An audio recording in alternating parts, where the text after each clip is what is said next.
Dawn was only just beginning, and Chen Ping'an had already gotten up even before the roosters began to crow. His thin blanket didn't do a very good job of keeping him warm, and he had developed the habit of waking up early and going to bed late back when he was learning to become a potter. He opened the door before stepping out onto the soft and loamy soil in the courtyard outside, then took a deep breath. After stretching out his body, he made his way out of the courtyard and turned to discover a thin and frail figure. It was none other than Song Ji-shin's maidservant, and she was huddled over, trying to open the gate of the neighboring courtyard with her shoulder while carrying a bucket of water with both hands. It seemed that she had just drawn some water from the iron lock well on Apricot Blossom Alley. Chen Ping'an withdrew his gaze as he jogged through a series of streets and alleys toward the eastern side of the small town. Clay Vase Alley was situated in the westernmost part of the town, and at the town gate in the easternmost part of the town was a man who was responsible for conducting nightly patrols and overseeing the merchants and visitors entering and exiting the town. On the side, he would also receive and deliver some letters sent to the town, and Chen Ping'an's job was to take those letters and deliver them to the town's residents for 1 copper coin per letter.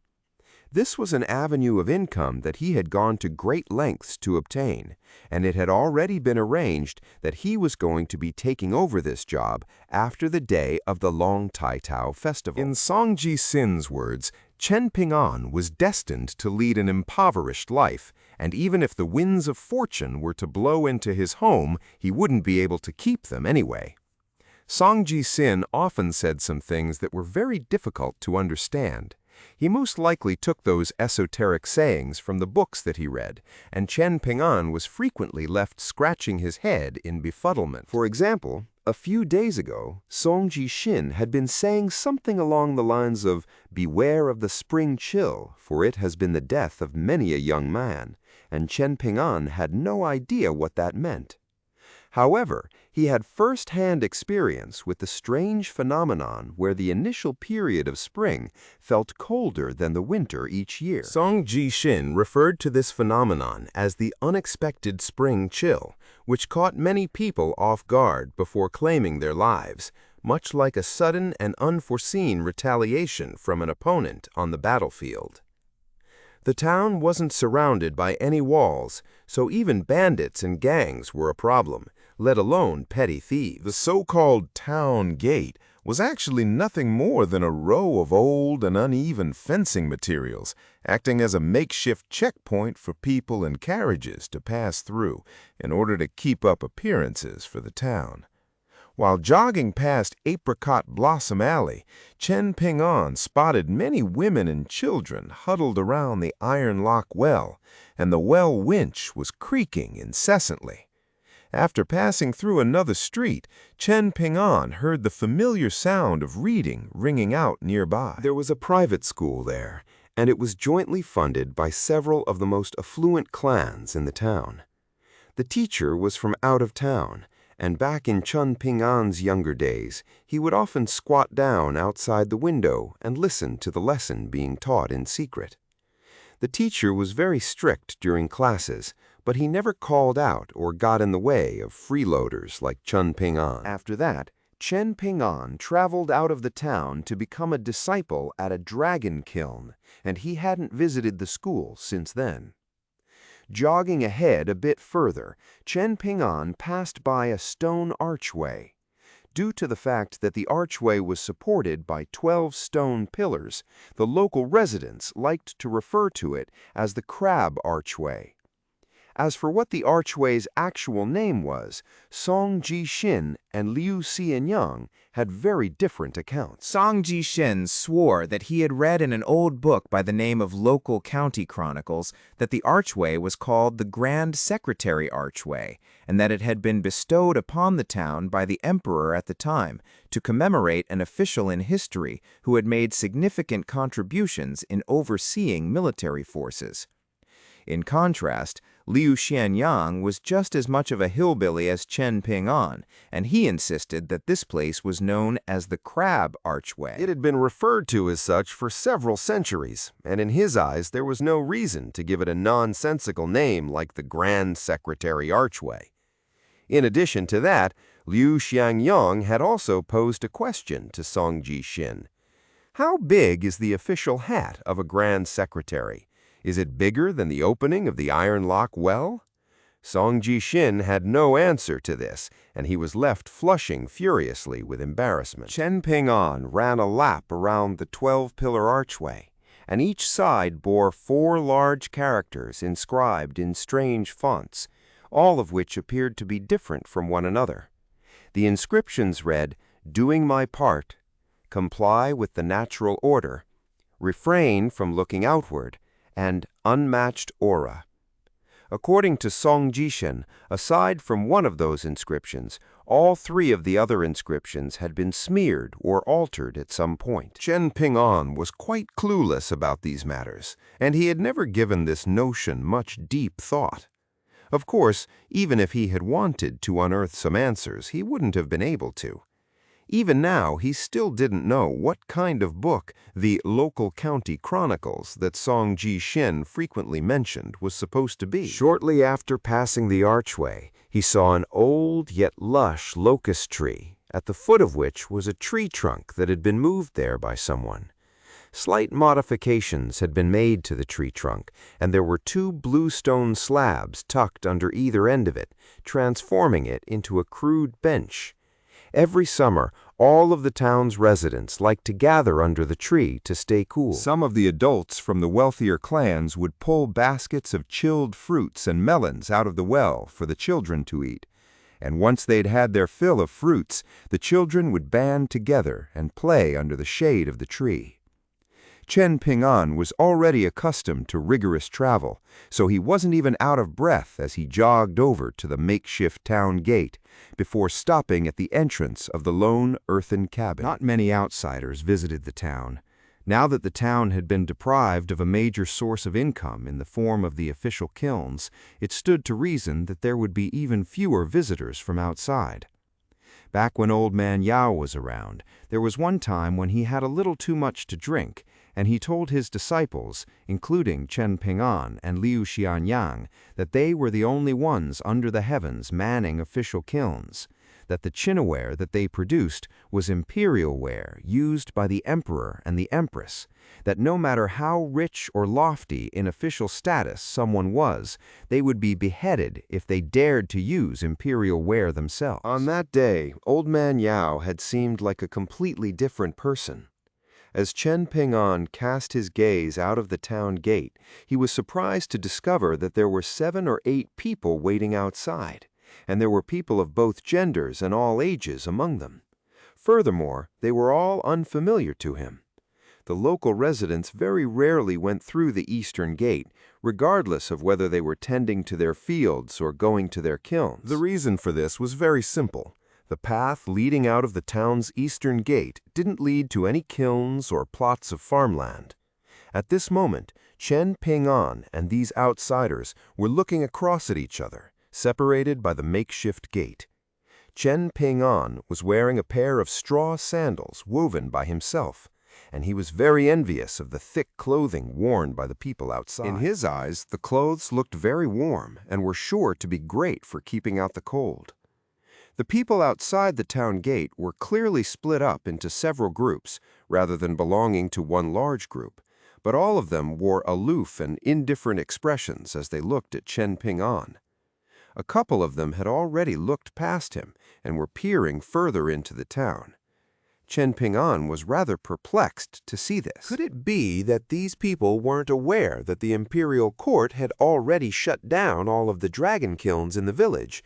Alternatively, could it be that they felt like there was an opportunity to be exploited here because they knew the true reason for the closure of the kilns? There was a young man wearing a strange tall hat in the group. He was tall and slim, with a green jade pendant hanging from his waist, and he seemed to have grown tired of waiting. The gate had no lock, and he emerged from the crowd on his own as if he were going to push it open, but right as his finger was about to come into contact with the gate, he suddenly stopped before slowly withdrawing his hand, then clasped his hands behind his back as he cast his gaze toward Chen Ping-an with a smile on his face. He didn't say anything. All he did was smile. Out of his peripheral vision, Chen Ping-an inadvertently noticed that the people behind the young man seemed to all be displaying different emotions. Some were disappointed, some were amused, some had their brows furrowed, and some were looking on with derision in their eyes. Right at this moment, a middle-aged man with a head of disheveled hair abruptly opened the gate, then erupted into a loud tirade directed at Chen Ping-an. "How desperate for money are you, you little bastard? Who in their right mind would come here at such an ungodly hour? Are you rushing off to reunite with your dead parents?" Chen Ping-an rolled his eyes in response, completely unfazed by the man's scathing words. He was living in a rural area filled with uneducated people. If he allowed himself to get mad every time someone directed some insults at him, then he might as well jump into a well and put himself out of his misery. In addition, this middle-aged gatekeeper was often the butt of jokes for the residents of the town himself. In particular, the bold and feisty women would not just verbally abuse him, but often hit him as well. The man was also always going around boasting to little kids who were still in their open-crotch pants, telling them about how back in his heyday he had once beaten up 5 or 6 burly men at once in front of the town gate, dishing out such a severe beating that his assailants were left to pick up their teeth from the ground, and that there was so much blood everywhere that the entire 20-foot-wide path in front of the town gate had become as muddy as if it had just rained. "We'll discuss your shitty job later," the man said to Chen Ping-an in a disgruntled voice. No one in the town held any respect for him, but he was the one who decided whether outsiders could enter the town or not. He made his way toward the makeshift gate while reaching a hand down into his own pants. His back was facing Chen Ping-an, and after opening the door, he would take a small embroidered pouch from each of the people outside, then stow the pouches up his sleeve before granting them passage into the town. Chen Ping-an had already stepped aside to let the people through, and the 8 outsiders made their way into the town, roughly split up into 5 groups. 2 children, who were around 7 or 8 years of age, strode into the town on either side of the young man with the green jade pendant strapped to his waist. The pair of children consisted of a boy and a girl, and the former was wearing a festive red robe, while the little girl was as fair and delicate as a piece of premium porcelain. The boy was almost a full head shorter than Chen Ping-an, and as he passed by Chen Ping-an, he opened his mouth but didn't say anything. However, it was quite apparent that he had mouthed something very rude and provocative.